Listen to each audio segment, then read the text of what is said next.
Namni afaan Oromoodhaaf bilchiginnaadhaaf barreessu kana booda jiru. Amma nani beekutti hoogganoota dargiiti baay'een isaanii amma warri jiran godina fa'aan bushanii warra afaan Oromoon beekan Amaarinyaan barreessu. Abiyyi dabalatee qubee afaan Oromoo barachuu warra jibban gi'iziidhaan barreessuu qaba Oromoo warra jedhanii amananidha. Isaan kana biriij gochaa ture amma gurbaan kuni. Abiyyi walgahii gaggeessu hundarratti afaan Oromoodhaan itti dubbanna Amaarinyaadhaan qabata. Isa kana hin saaxilamu amma namni isaaniif gadi bahee afaan Oromoo qulqulleessee haasa'uu, barreessuu, qubee eeggatu, raawwataa Amaarinyaa itti darbu ta'ee isaan beeknu. Kaampeenii kana booda Amaarinyaa qofaan ta'a natti fakkaata. Namni tiraansileet godhu jiru taayyeen deeme taana.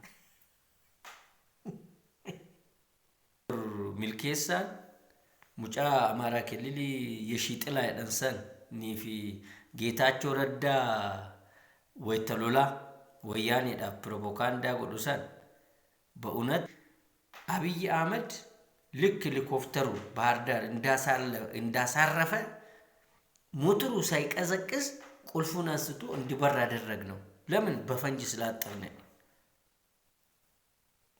እና ሸዋሮቢት ጋር አልፈናል።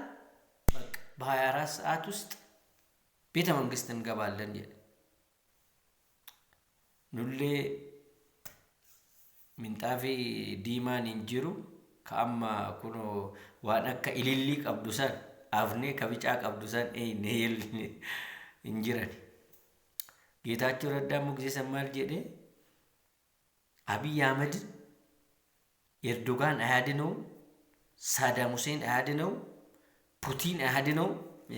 ሳዳም ሁሴን ኤርገዱ ኤኮ ኦጋ ሰዲ ጥሙሬ ጋበን ከዚሩሰን በቃ ፕሮፓጋንዳ አፎፈንሱን ከዶክተር ሚልኬሳ ገሩ ዱጋ ዋቀዩቲ ፕሮፓጋንዳ እንጀዳሙ ሰባ እንጀዳሙ ቤካ እንጀዳሙ ወላላ እንጀዳሙ ቀጥታ ወልቲ ቡኬሳ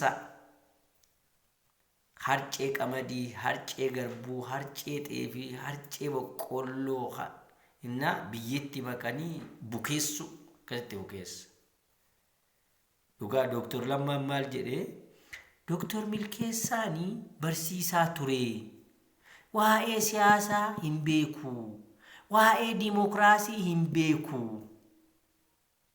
ጋሩ ሱታ ጀዴ አከ በረቱ ፊኒ ማሌ በረቴ ፊጤ ፊንፊኔ ጀዴ ተሎን ተሎን አማ ማል ጀዳ አብይፋ አፋን ኦሮሞ በሬሱ እንደንዳኒ ሁንዱ ማሊ ደርጊ ቱረኒ ደርጊ ኬሰ ወረ ቱረኒ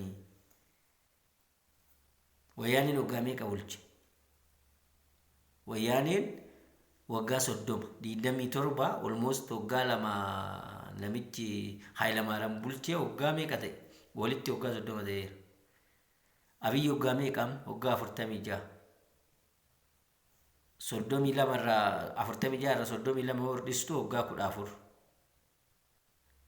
አብይ አህመድ ወጋ 14 ጀቹን ገና መነ በርኖታ ቁርአን ቀራአ ጅረኝ ወጋ 15 ወይተጉቱ ከመና ወይተወያኔ ሰሎለ ደቂ ታዳ አመኩኒ ደርጊዳ ዋቀዩ ፈያስ ያኪን